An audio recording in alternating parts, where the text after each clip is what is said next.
So now we're recording. So thanks everybody for attending our webinar today. So this webinar series is for Small Business Month in Canada. However, I think the cybersecurity topic is really relevant for any and all businesses, no matter where you're located, no matter what your size. So today's webinar, we will be talking about cybersecurity and why it's so important for businesses of any size. And we're also going to talk about how to identify and protect your critical data for your business. So we have a panel of experts here to tell you all about that. So before I pass it off to our presenters, I just want to mention a few housekeeping notes. So I will ask for everybody except the presenters to keep their video and their microphone off to help with the bandwidth of everything. And also we will be having a Q&A portion at the end of the session. So if you guys do have any questions, please put them in the chat box and I'll monitor them and we'll get to those questions at the very end of the presentation. Also, right after the Q&A, we are going to be doing a draw for some swag that's been provided by our presenters. So just make sure to stick to the very end because we will be doing a draw for some prizes. So you can figure out if you win and how to claim your prize and all of that. So some exciting stuff at the end. So make sure to tune in all the way through. So with that, and without further ado, I will pass it off to our first presenter, Dennis Kearney, who is from ScotiaComp Technologies, which is in accredited business with BBB Atlantic. So Dennis, I will pass it off to you. Thanks, Kristen. So hello, everyone, and welcome to our presentation on the new cybersecurity landscape. So I want to start by saying thank you to Kristen and her team at the Better Business Bureau. They invited us to present this webinar, and to our partners as well at Barracuda MSP and Datto for joining us today. So if you just want to go to next one. Sorry, just 1 second. It was lagging on me. There we go. Oh yeah, it happens. Perfect. So our business, ScotiaComp Technologies, we provide specialized IT solutions for businesses, and we essentially become their IT department. We presently manage customers in Nova Scotia, New Brunswick, and Alberta, but we are actually expanding our operations to other provinces in Canada and the United States. We look forward to serving states and provinces in those areas. So we'll help businesses like yours with modern IT challenges by providing security, support, maintenance, repairs, consulting, procurement, cloud solutions, vulnerability management, and a lot more. Our goal basically is to ensure customers have minimal interruption to their systems. We do this by collaborating with our strategic partners like Barracuda MSP and Datto, which are on the meeting today, as well as Microsoft, Lenovo, Tech Data, and other partners. So what exactly is cybersecurity? Cybersecurity is the protection of all systems, networks, and data that our businesses use every day. So the parts that we hold critical. Cybersecurity protects our assets and data from external and even internal threats. Threats could be a hacker, it could be accidentally deleting emails or other files, it could be a natural disaster like a hurricane or a tornado, and sometimes that rogue employee that just was set off for whatever reason. Maintaining the integrity of our systems and data and to ensure availability of our resources is the reason cybersecurity is so critical. If we do not have the right people, process, and technologies in place to protect our business, we put ourselves at some pretty serious risk. As an example, you can imagine receiving an email from one of your vendors, has an invoice attached, and this is actually a pretty common attack. You open the invoice thinking nothing more of it, just a standard invoice, but it turns out it has a virus attached. This can cause some considerable damage, as you can imagine, to your business, which could result in increases in your insurance. You could have to consult with third-party forensics, remediation. If you don't have all the proper security procedures in place, you could be having fines imposed on your business, as well as legal fees with lawyers, reputation and brand damage. So it can be pretty devastating. So we see why cybersecurity is very critical to us. Most small businesses will struggle to survive in these events because they just don't have the resources to recover and often can't afford to pay the costs. If you are protecting your email and network and endpoints with multiple layers of security, you could have seen alerts that perhaps could have told you something was wrong. And you would also have some cybersecurity awareness training, so you can help identify if that email is legitimate and how to avoid clicking on the links. So that may not have happened in the first place. And even if it did, you would have an antivirus and firewall to help block that threat from occurring. So there's things that we can do as a business to protect our assets. Basically, though, attackers are conducting this reconnaissance on all the businesses in the world on a regular basis, 24 hours a day. They don't sleep, it seems. And they're just looking for that one single vulnerability, the one thing that they have to get right just to breach into your system. And once they do, it's over, sort of. You need a trusted security team to keep an eye on your network, though, 24/7, if that's internal or external. Or kind of a co-managed solution that whatever it takes, but it needs to be done. This could be by a fully managed service provider as well. In this presentation, we'll discuss real cybersecurity issues and what you can do to protect your business. Before I hand this presentation over to the next speaker, of course, I'll talk a little about myself because I haven't done that yet. So my name is Dennis Kearney, and I'm the Chief Technology and Operation Officer and co-founder at ScotiaComp Technologies. My role is to essentially assure internal and customer assets remain protected and operational, and that the best possible solutions are being delivered. So we'll work with our partners and other vendors to optimize that and make sure that we're delivering the best possible product for our customer. I really love collaborating directly with our customers, providing the support and getting to know the people we're helping. And I hope to learn more about your business and how we can help you overcome your IT obstacles. So I'll now hand the presentation over to Jim and John with Barracuda MSP. Hey, thanks, Dennis. I want to say good morning and good afternoon, depending on where you are throughout the continent. It's a pleasure to be on the webinar with everyone today. I want to give you an introduction to Scout.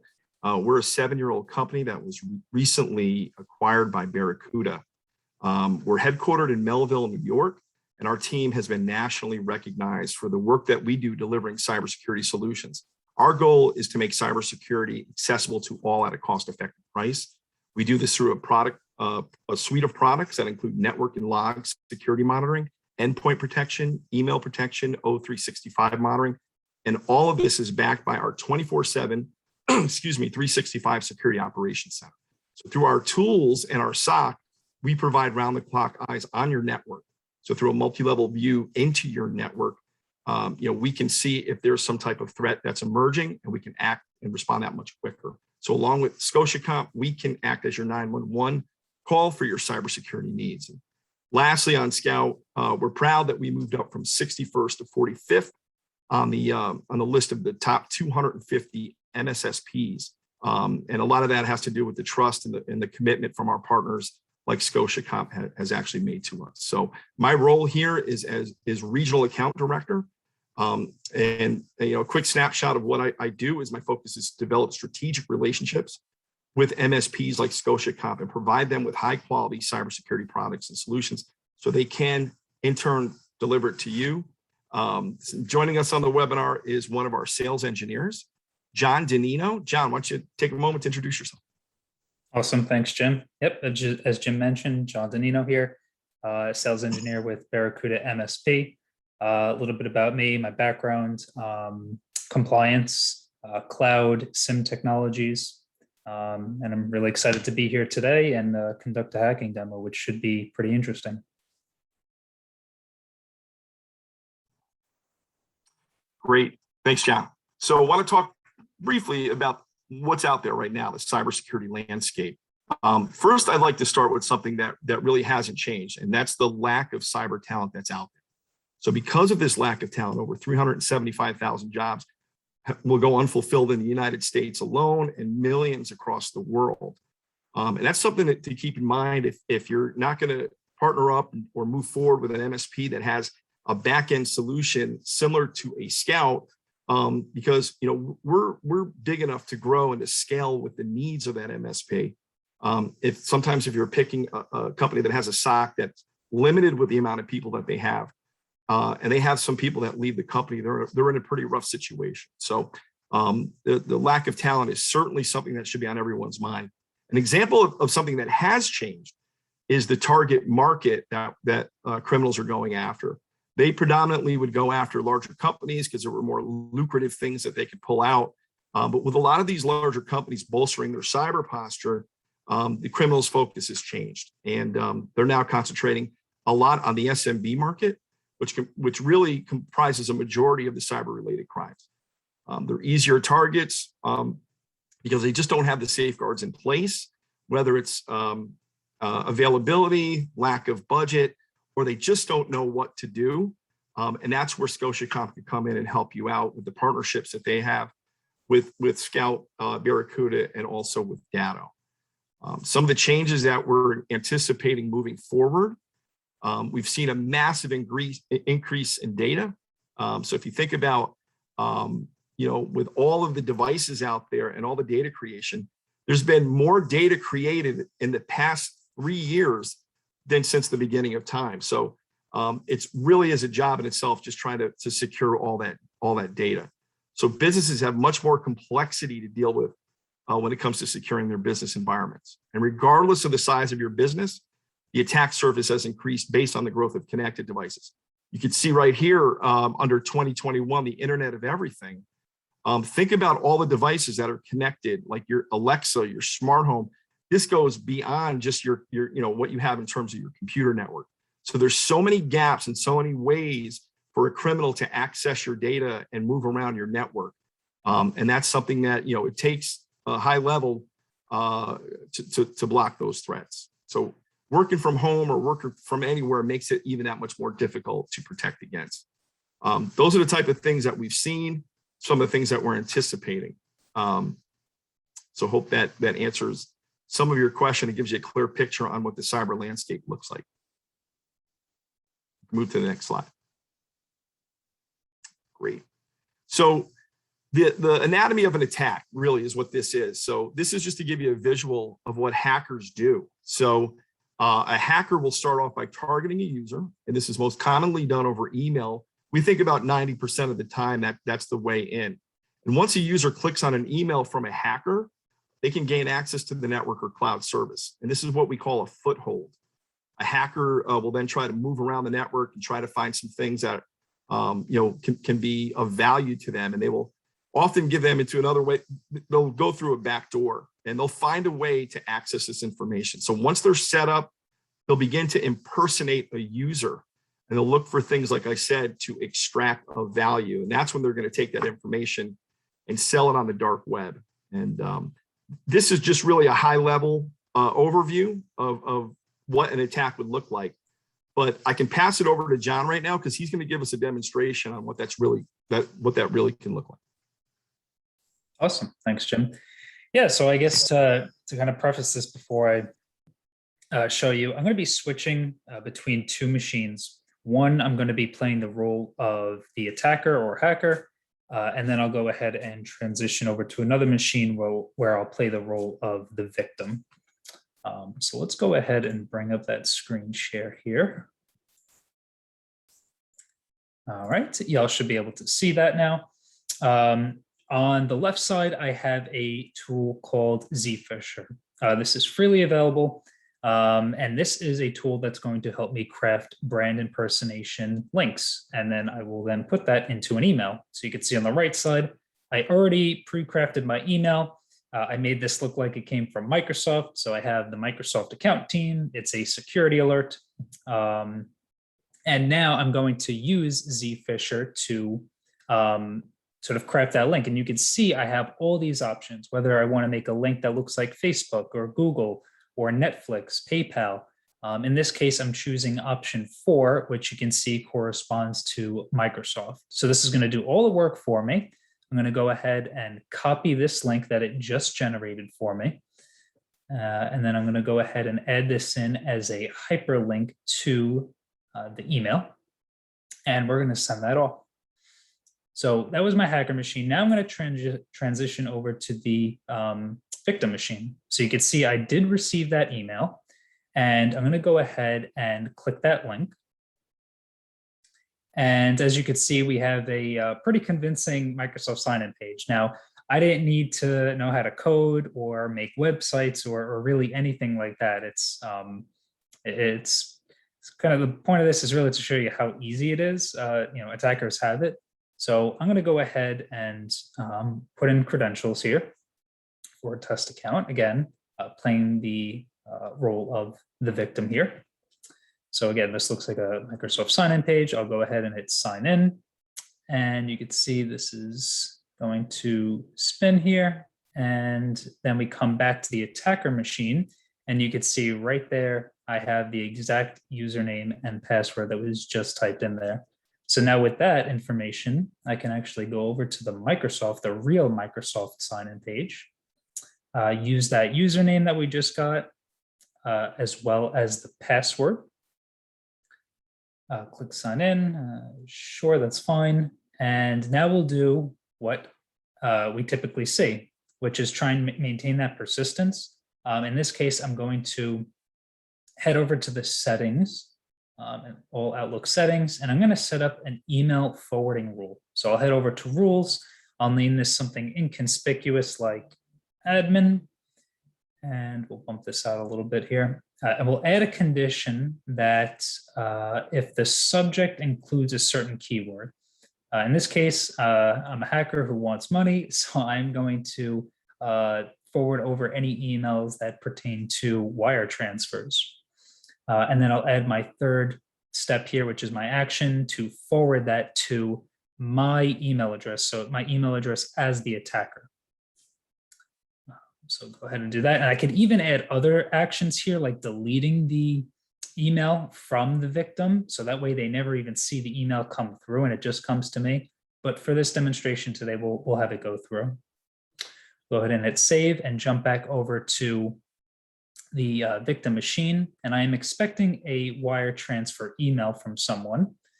And if we just give that a second, that should come through. Perfect. So I have my wire transfer, right? I was expecting this. It's legitimate. That's fine. But now I'm going to head over to the attacker machine again and head over to my AOL email here.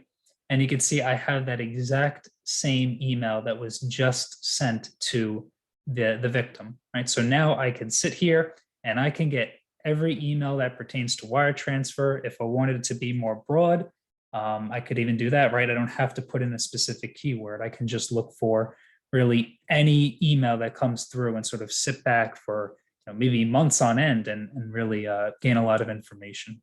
So it really is that easy. And there are some safeguards in place that really can help you mitigate this sort of attack.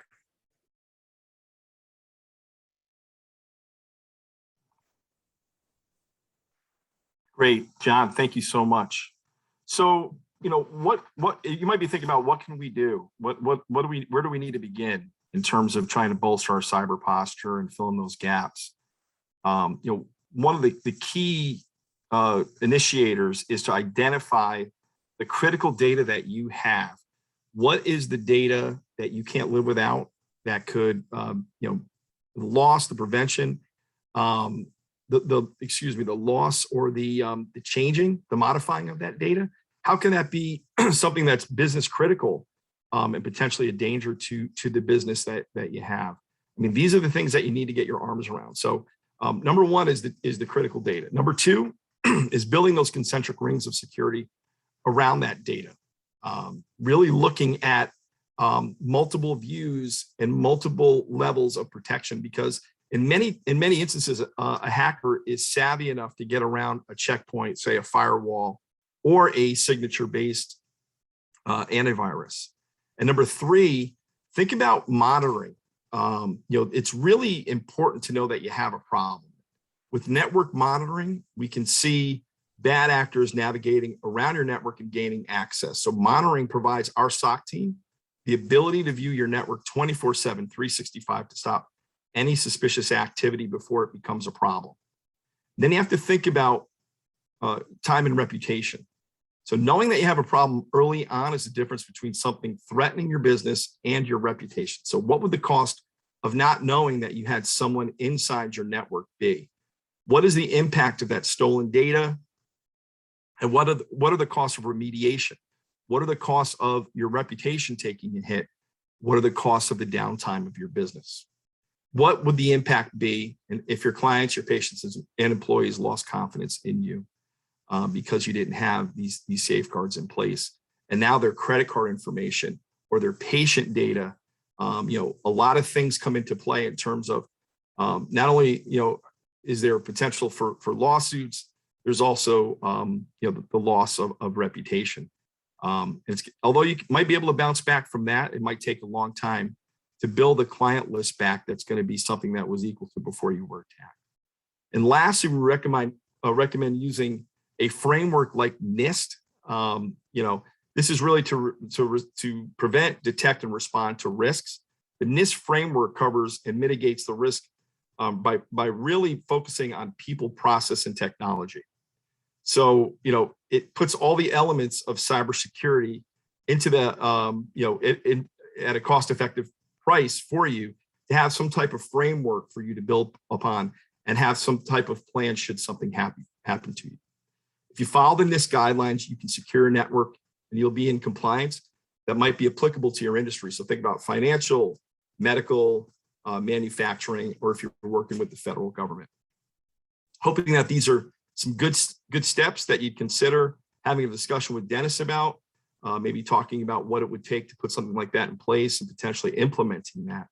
But now I want to hand it off to Michael at Datto. Mike, take it away. Thanks, Jim. Appreciate it. And always good stuff to see, demos in action, right? Not theoretical. This is what might happen, seeing it in particular. So my name is Mike DePalma. I'm the Senior Channel Development Manager for North America here at Datto. My role is a little bit unique. So I'm not on the sales team. I'm not on the marketing team. All I do is travel around doing presentations like this. I've been fortunate enough to present alongside some folks from the FBI, Department of Homeland Security, some ethical hackers. So as we go through some of the stats and stories, a lot of that's coming directly from governments around the world. Very briefly about Datto. So we are a business continuity provider based out of Norwalk, Connecticut. So we're about 40 miles east of Manhattan. We do have a very large presence in Canada. We've got 2 data centers in Canada, one in Toronto, one out in Calgary. So as we're backing up data, that data is staying in Canada. We have our large kind of Canadian headquarters up in Toronto with about, I think, 70 or 80 employees as well. So that's kind of our presence. And we've been around 14 years now. So we've seen just about everything. And if you move on to the next slide, it ties right into what Jim was saying. And we go by the NIST kind of guidelines as well. We just had our big conference. I just sat down with our Chief Information Security Officer to try to kind of frame that. And really, there's 5 processes to that. So there's the identification of your vulnerabilities that you might have, right? So that's the first step. If you were going to reach out to Dennis, you'd sit down, you do a gap analysis. Here's what we have. Here's what we might have. Then you come into the protection aspect of it. And you see what you need to protect. Now, this conversation, I know we're talking about cybersecurity, the conversation really needs to shift into that next level, which is cyber resiliency.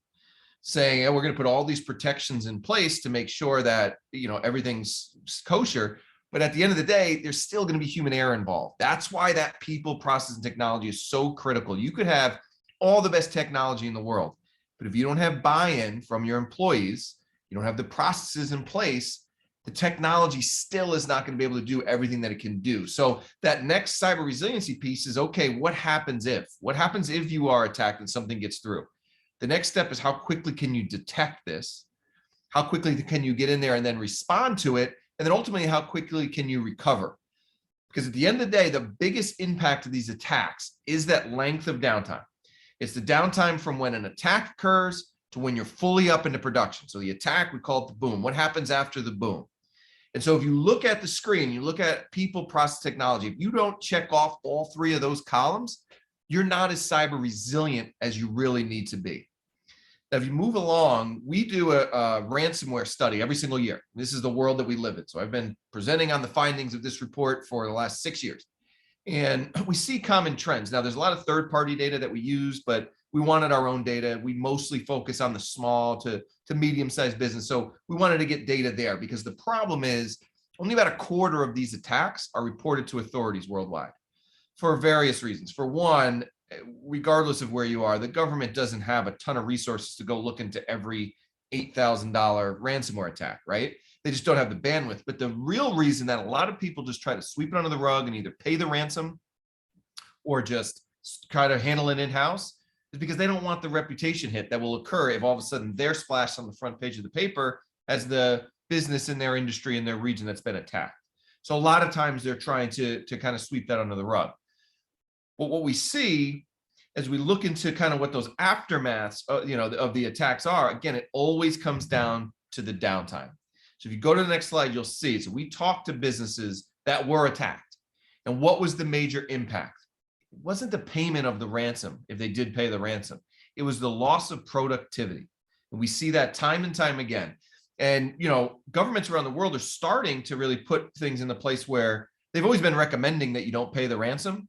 Now they're putting down regulations that say you cannot pay the ransom, or if you do pay the ransom, you have to report it.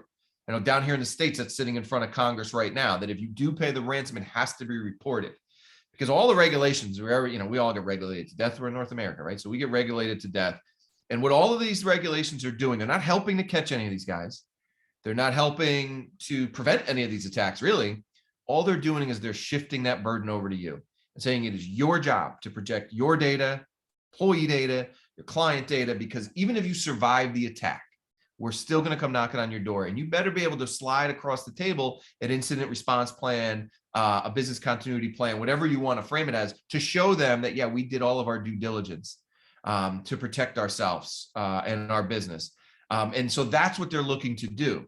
So ultimately, even if you're looking at cyber insurance or anything like that, they're looking at this. And I do a lot of presentations with folks from that industry. The cyber insurance industry lost money last year. Insurance companies don't lose money. They make money. So they're now reassessing how the underwriting process is going to be, and they're starting to drop coverage worldwide.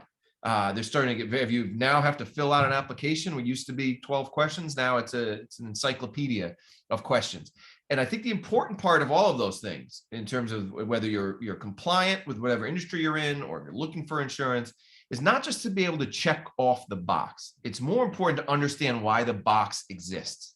Because you could check off a box, but then you don't have buy-in from, again, the people, the process in place. It still is not going to prevent you from having these attacks. And I could remember 2018 providing the data from our ransomware report.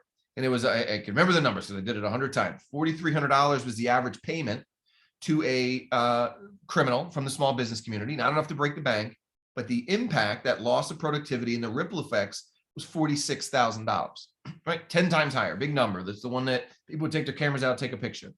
If you go to the next slide, you'll see where that trend is gone. It's pretty much flat how much they're asking for. In North America, the average impact, over $300,000. $300,000 per attack. And you could see the stories in the paper and wherever you're reading it, probably not the paper anymore, but wherever you're getting your news, you see the stories of all these things. And you see, just take, for instance, city of Baltimore down here in the States. They were asked for $75,000 in ransom. They didn't pay it. Government says not to pay it. At the end of the day, after taking a month to get all their systems back up online, it cost them about $18 million. That's the math. Now, city of Baltimore is not going to go out of business. They're going to sell some more municipal bonds, whatever they have to do. For a small business to be in that situation, a lot of times that is the deciding factor on why they pay. One of the presentations I did recently with a gentleman from the Department of Homeland Security down here in the States, they were given scary stats. And one of the stats that they gave, which stuck out to me, the average length of downtime from a ransomware attack to a small business was 16.2 days. So you wonder what makes up this $300,000 number, the $18 million number from Baltimore. That's what it is. It's that length of downtime. So start putting that in the perspective of whether or not you can absorb 16 days worth of downtime. So it's very important. Again, you go to this profile and you identify all of the potential impacts and all those things. Put in your cyber resiliency plan what that goal is. How much downtime can I incur before I have to close my doors? That's the reason why so many people pay. I saw another interesting stat. I'll give you, if you're ever giving presentations, always steal stats. It's always easier than looking them up yourself. So I did a presentation. I was out at a security concert out in Florida back in June, and somebody up there was one of these ethical hackers. So hackers that are doing it for the good guys to show vulnerabilities. They said that the cyber crime space would be the 9th largest economy in the world, just ahead of Canada and Brazil. That's how much money is being made. So don't think of it as a group of guys in their basement doing these attacks. This is a corporate structure now. We saw it in the Colonial Pipeline attack. They started to talk about ransomware as a service. We've been talking about it for a long time. Essentially, smart guys creating these viruses and selling them off to the sales team. There are buildings on Earth right now where there are people sitting around and they're having their coffee, they're talking about sports, whatever they're talking about. Break time's up. They're going to go sit at their cubicle and they're going to just attack thousands of businesses. They're going to have a sales quota like anybody else. It is a corporate structure. So it's very important to understand that. So if you move along, speaking of the pipeline attack down here in the States, again, they paid $4 million. It was reported. They paid $4 million. But what happens is you start to look at the awareness of it and you start to look at what happened. They were not prepared on the resiliency side. They were still down for a week. And within that report that we have, the scariest number is the one on the screen right now. Only 3 in 10 business owners, despite the fact that this is the 9th largest economy in the world. We saw an uptick during the pandemic. 7 in 10 business owners are not highly concerned about this. You know what this tells me? When we get the numbers from 2021, it's going to be a great year for the criminals. The scarier part of this, the 2019 number, was 41%. It's going in the wrong direction. As somebody who goes around and does these educational presentations, I take a little personal offense to that. Maybe I'm not doing a great job of reiterating the importance of this stuff. But we need to, as a community, this is the only way we combat it, is through education. Because again, that's how you check off those 3 boxes. But back to that Colonial Pipeline attack, the ripple effects of it were not necessarily because they paid the $4 million. It's because they were down for a week. I'll tell you, being down for a week cost them a lot more than the $4 million. And it also shows you that even if you do pay the ransom, it's not like you're not dealing with an honest business here. It's not you snap your fingers, you get all your systems back up online. Even if you get the data back, it's not as simple as just, okay, I've got the data, let's get back up and running. So if you move along and you talk about that, you talk about that attack, what happens is when you see a story like this, and there's a million stories up in Canada as well, you see the story like that, this gets covered because it's a large organization, it's a sensationalized story. So a lot of business owners fall into 2 places. One, well, I'm a small business. Why is anybody going to attack me? Or you throw your hands up in the air and say, hey, look, if Fortune 500 companies and governments and municipalities around the world can get attacked, what chance do I have? Now, if you look back at every one of these attacks, you can find a gap that was there that was not filled. There was a gap and they will find it. Go back to Jim was talking about Internet of Things. Everything's connected, right? First thing I do in the morning, I wake up, I ask my Alexa what the weather's going to be, so I know how to dress my kids. It's all great technology. But I'll give you a little homework assignment. You can Google the most lucrative casino heist ever pulled. I don't know if Jim has heard of this story before. It was in Vegas back in 2017. And what these criminals did, it wasn't the movies, they're sneaking through elevator shafts and all those type of things. They found a vulnerability in the internet-connected fish tank thermometer, one of those big fancy fish tanks, able to infiltrate the network and extract all the personal financial information from all the high rollers. Information that's worth millions of dollars in the dark web. That's how crime is done right now. So one of the things you need to do, if I were to say a big takeaway coming away from this webinar, is go and do an inventory of all of your physical devices. Now we're living in different places. As Jim said, we've accelerated into this agile work environment. We were going to get here anyway. The pandemic just accelerated it. This was the trend that we in the IT space were already predicting. Within the next 10 years, it was going to be, it doesn't matter where you physically sit, you're going to have access to all your tools. This just accelerated it. But as we had that chaos, do you know where all those devices live, where all the critical data lives? And then just as importantly, yes, you want to have everyone have access to the data that they need, the systems that they need, and all those types of things. But do they only have access to the systems that they need? Do you just carte blanche give everybody admin access? I'm sure Dennis sees that all the time. And it's just, oh, it's easier just to give everybody admin access. Criminals love that. Because now when you can get in there, you can migrate to a lot of different places. So when you're putting together this plan, first step is let's do an inventory of all of those things. But the next slide shows what we're talking about. I mentioned the boom. That's, so what happens? So a lot of the things on the left-hand side of the screen are, okay, what are you doing to protect your data? One of the things we talk about backup, and we could all acronym me to death, but 2 that are very critical, especially on this portion of the presentation, are your RPO, this is the left-hand side of the screen. That's your recovery point objective. How much data are you at risk of losing at any given time? Simply put, how often are you taking these backups? Is it daily? Okay, then you're saying in your plan, my RPO goal is 1 day, and I could absorb losing a day's worth of data. And for some companies, that's fine. Other highly transactional companies might need to be hourly or even more often than that. But you have to be able to answer that question first and foremost. And obviously the caveat is you're not testing those backups. It's really difficult to answer that question because you could say I'm backing up hourly. Nobody's testing them. You get attacked. You go to restore and you find out your backups have failed for the last 3 weeks. Well, now that star just jumped from 1 hour to 3 weeks. But that's the first piece of leverage the criminals have, right? We're going to get in. If you're not backing up your data, well, then, just get a Bitcoin account and start paying that ransom, because you've got no other recourse to do that or to close your doors. But they know that most businesses are backing up their data in some form or fashion. So if that was their only piece of leverage, they would not be the 9th largest economy in the world. It's that right-hand side of the screen, the right-hand side of the boom. Disaster strikes, something happens, and it could be something simple as a hardware failure or storm, whatever it is that takes out your system. What is your recovery time objective, your RTO? How long would it take you to get back up into a true production environment? And a lot of traditional backups are just backing up files and folders, which essentially, even though they're doing a much better job than they used to do in the tape days, it's just a floppy disk essentially of files and folders. So how long is it going to take you to get all those files and folders back onto a new system, put in the applications, all of the rest, so that you're truly back up into your production environment? Would that be a day, a week? Would it fall into the 16.2 days? That needs to be addressed. You need to address that RTO and then figure out whether it meets your goals in terms of what that downtime is. So if you go to the next slide, I'll show you a little bit about what we mean by continuity of operations, how we're going to shorten that RTO. So what happens with a image-based backup, that new kind of that continuity type approach, is it's not just backing up files and folders. It's backing up the entire system. It's taking a full image of that entire server or critical workstation. So yeah, it's capturing all the files and folders, also captures all the applications, all the operating systems, everything that lives on there, mirrored over to an on-premise device. And in the case of Datto, sent off to those 2 data centers that I mentioned in Toronto and Calgary. So you've got the geo redundancy, you've got 3 copies of your data, full images of that data. Gives us the ability to do a couple of different things. One, once you get that base image, you're going to sit down with Dennis, you're going to go over what your RPO goal is.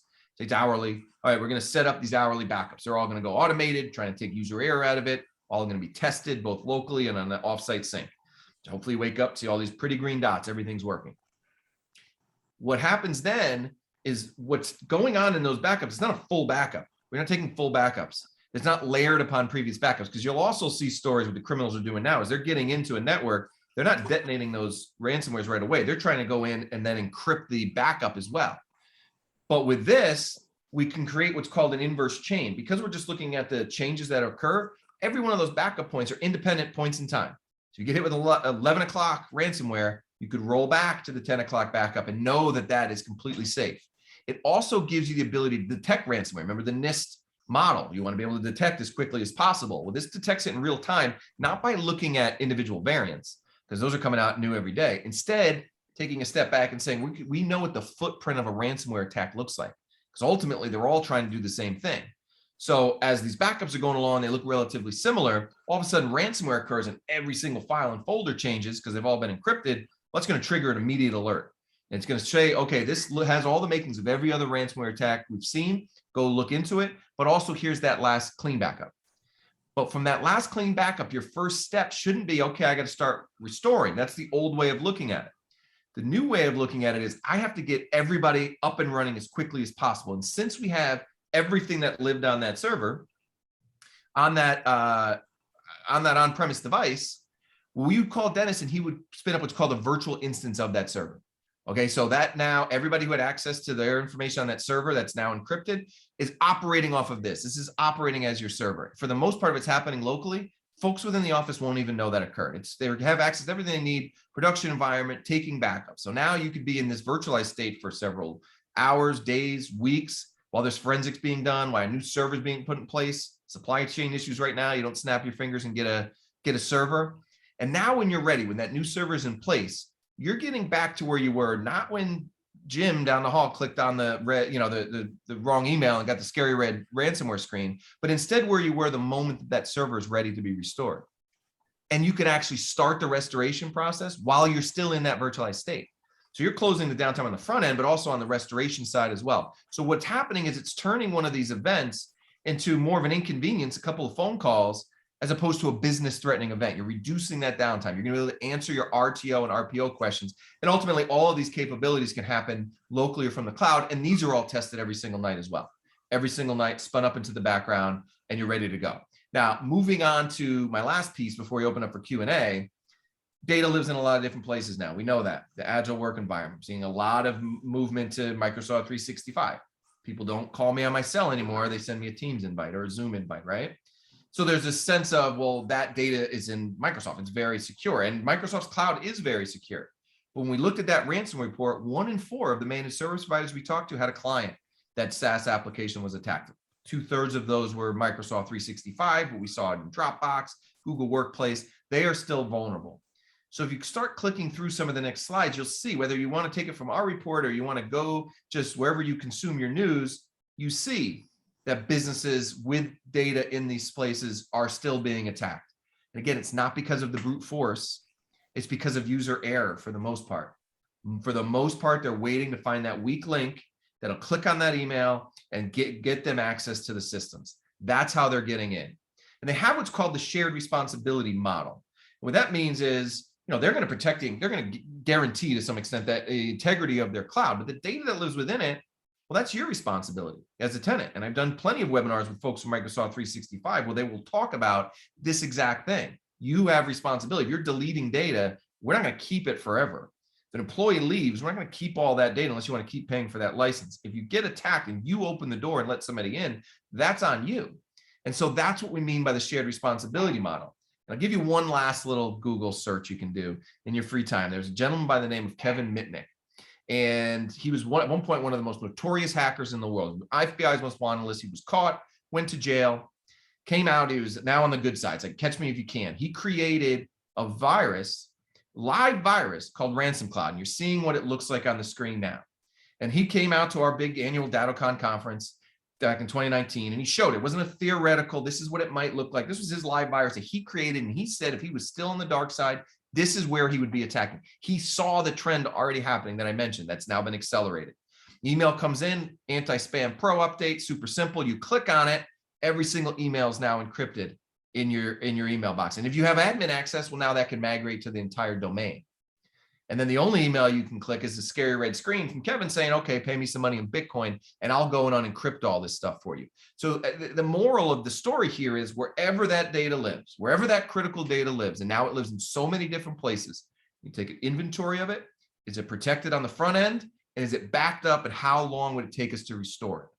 So that's the backup disaster recovery, cyber resilience side of things. We left plenty of time for questions. So fire away if you have anything for the rest of the group. Yeah, thank you so much, Jim, John, and Michael, for those excellent presentations. That was quite awesome. I love hearing these things. So just before we continue, I wanted to make sure that everyone can reach out to us if they have any additional questions or just want to learn more about our solutions, whatever the case is. So we've set up a portal on our website, scotiacomp.ca/BBB. Should be pretty easy to remember, I think. This page will provide helpful information to get you started in the right direction on your IT journey. So if you need help with your IT and security or have questions, this is where you want to start. Take some time also to review some of the solution pages we put together on our solutions, even if you're not using us, because they give very valuable information and direction into what you might need to do to help with your business. And you might read something about IT governance, for example, or vulnerability management, or even the business continuity and disaster recovery that Michael just did an excellent presentation on. And it does speak about inverse, all the technology in there. Anyway, if you have any other questions, just let us know right now and we'll be happy to do that. And again, thank you everybody so much for your time and for joining us today.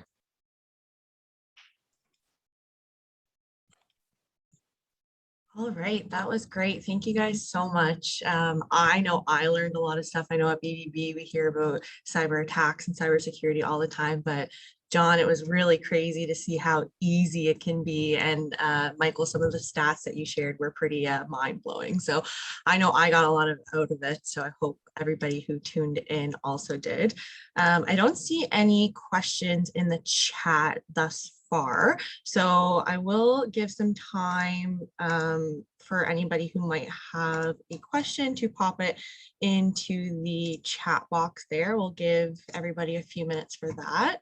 And just in the meantime, like Dennis said, reach out to him if you have any questions related to cybersecurity, or you're interested in maybe taking him up on some of his services or have any questions. But if you do have any questions for BBB, so maybe how to do a presentation like this for our accredited businesses, you can always email us at info@ap.bbb.org to discuss what we can possibly do for you.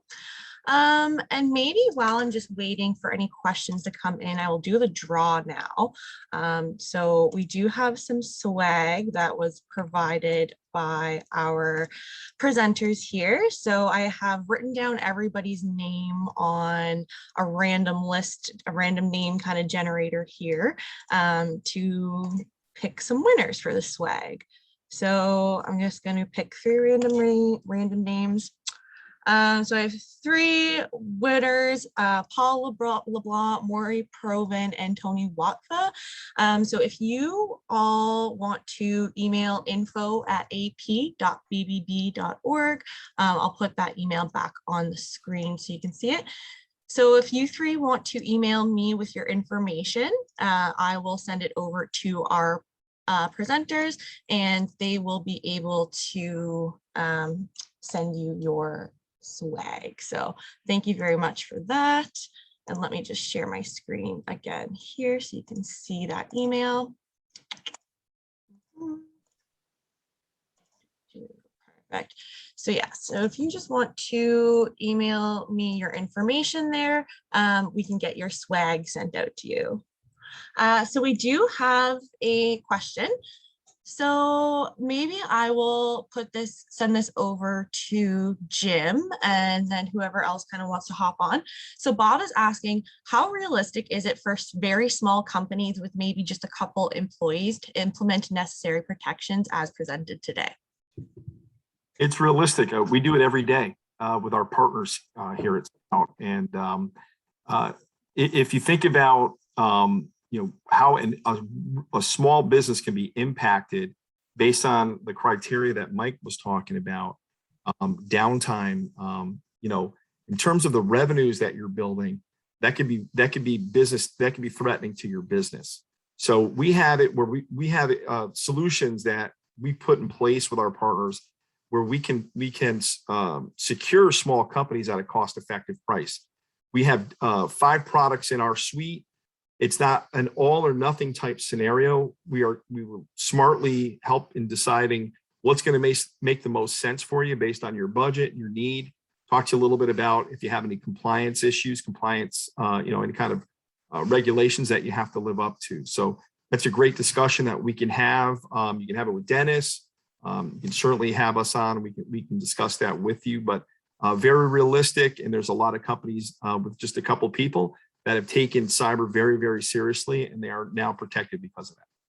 Yeah, absolutely. And just to add to that, a lot of our customers actually are in the 1 to 2 endpoint business kind of range. And we made a real effort to ensure that we can deliver an enterprise class resource at a very, very small business price. And this can be scalable to your business. You might be 1 or 2 endpoints now, and maybe later you'll grow into something bigger, and you deserve something that can grow with you. So, I mean, that's definitely a conversation we can have if you want, or you can look into it yourself. But we have acquired all of the backend products that you need to support your business at a very realistic price that I think you'll be quite impressed with. And we can scale that to whatever your business needs. Yeah, and I'll just add shortly to that. I mean, the model, kind of that Dennis provides is the trend. Again, we're starting to talk about trends of technology. Jim put up some really good stats about the gap in terms of talent and open jobs. So what we're seeing is this outsourced IT being a much more cost-effective way to be able to put these solutions together, because ultimately you're on a path to cyber resiliency. It's never a goal that you're going to get to. You never cross the finish line and say, yeah, I'm totally it, because it's going to change every year. So that's why working with somebody like Dennis is going to, be vetting new vendors, be understanding some of these new threats, those types of things. So it's extremely critical, and it's a much more cost-effective business model. So I think that the answer to the question, the simpler answer, is not to look at it as it's a commodity. Like, okay, how much money do I have to spend to get here? Because it's going to be different for everybody. It's going and sitting down and identifying what the needs are, and then what's that path to getting to cyber resiliency? So I think that's another mindset shift, because a lot of people are thinking technology, this is a box I can go buy off the shelf and I'm good. No, no, no. It's a multi-layered approach. It's a plan. Some of these things don't cost a thing. Education, we're going to start somewhere safe. Start with putting together an incident response plan. So, I think it's a great question. It's one of the questions that come up, but you almost can't answer the question until you do a deeper dive into your business, because plenty of one-person businesses are working with Datto and Scout, I could tell you. That's my 2 cents on it. Yeah, Mike, I'll actually add too. We're not selling a product like Mike said. We're selling a process. So that's really what you have to look at, and then look at the costs being kept down, because we're a shared resource. We do this for multiple partners. So you have the same people performing the same job for multiple vendors, multiple MSPs. And that's why we got a business model where we're able to scale. For someone who even wanted to bring one on, maybe not for a 2-person company, but if you had a 40 person company and you wanted to bring on an engineer, a cybersecurity expert, look at supply and demand, look at the job openings that are out there. You might have them for 3 to 6 months. You build your business around that. And then the next thing you know, you get a 2-week notice that they're not going to be there anymore. It's going to take a lot for you to fill those shoes. When you're working with a company that can offer this as a service, that's where a lot of that risk is going to be is really going to be turned down for you. So that's how I would look at it as well. Great. Yeah, that was a great question and great answers. And I think, at BBB, we work a lot with scammers, and I think hackers and scammers are quite similar in the way that they don't discriminate. So if it's a 1-person business, 100-person business, you're at risk for a cyber attack. So I think that's very important to note. So I think that is all the questions we have. Again, if you do have any questions that you maybe think about after the presentation, feel free to reach out to Dennis, reach out to BBB, and we can reach out to them on your behalf. But again, I just want to thank all of our presenters today. Like I said, I learned so much, so I hope everybody on the call learned as much as I did. And we will be sending out a recorded version of this webinar probably tomorrow, so keep an eye on your inboxes. And just one more reminder for the winners who we chose earlier, please email us at info@ap.bbb.org so we can send you your prize. So without further ado, I'll give you guys 5 minutes back in your day. Thank you once again for attending, and thank you to our presenters, and we hope to see you all again soon. So thank you very much. Thanks for having us. Thank you, everybody. Thanks, everybody.